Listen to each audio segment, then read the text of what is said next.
Budget आया है, कहा जा रहा है कि बजट देखिए, ये बजट माननीय वित्त मंत्री जी सीतारमण जी ने मिथिला की साड़ी जरूर पहनी, लेकिन मिथिला के लोगों को सम्मान करने के बजाय मिथिला के लोगों को ठगने का काम किया।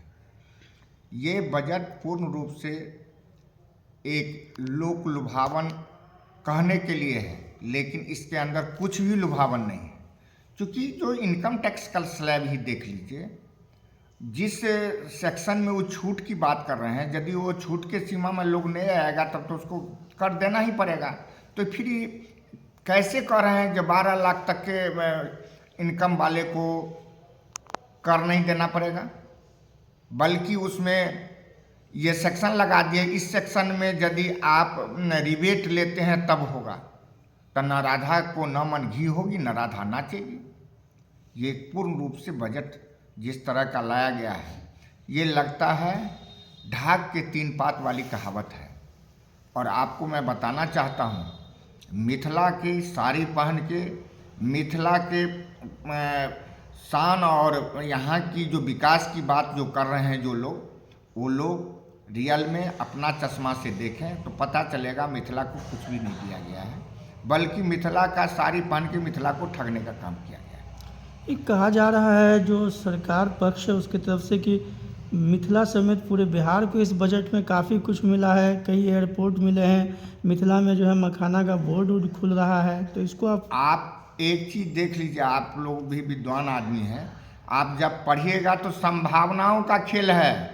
आने वाले 5 वर्ष में हम करेंगे।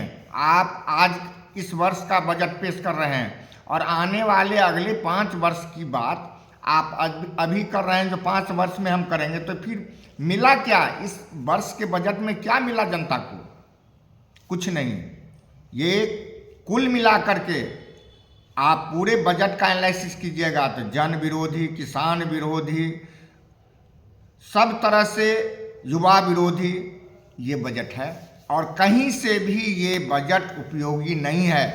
और अपने मुंह मियाँ मिट्ठू वाली बात है, अपने से ये कह रहे हैं जो हमने इतना छूट दिया, लेकिन जब उस छूट के गहराई में जाइएगा तो पता चलेगा जो 1 रुपया भी छूट नहीं दिया है।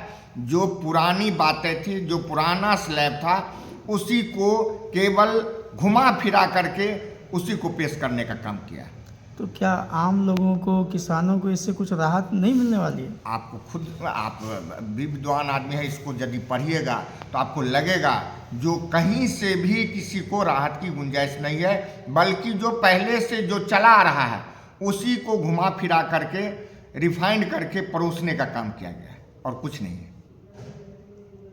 इसलिए मैं आपके माध्यम से माननीय वित्त मंत्री जी को कहना चाहता हूं, जो बजट में जनता की कठिनाइयों को सामने रखिए, युवाओं के कठिनाइयों को सामने रखिए, किसानों के कठिनाइयों को सामने रखिए और गृहिणी के कठिनाइयों को सामने रख करके बजट बनाइए। इस तरह से पूंजीपतियों को सामने रख के बजट बनाने का काम नहीं कीजिए। कहीं ना कहीं आप पूंजीपति को आगे बढ़ाने का ये काम बजट लाया है। जन विरोधी और युवा विरोधी, किसान विरोधी ये बजट है। इसी साल में बिहार चुनाव भी होने वाला है। क्या लग रहा है इस बजट से आप लोगों को?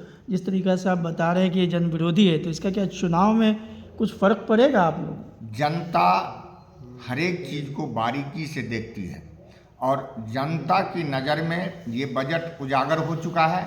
जनता अपना निर्णय लेगी और आने वाले चुनाव में इनको जरूर सबक सिखाएगी। ठीक।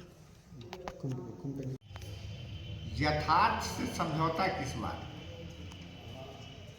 60 पार कऽ गेलै तऽ देखाई देतै। सही बात।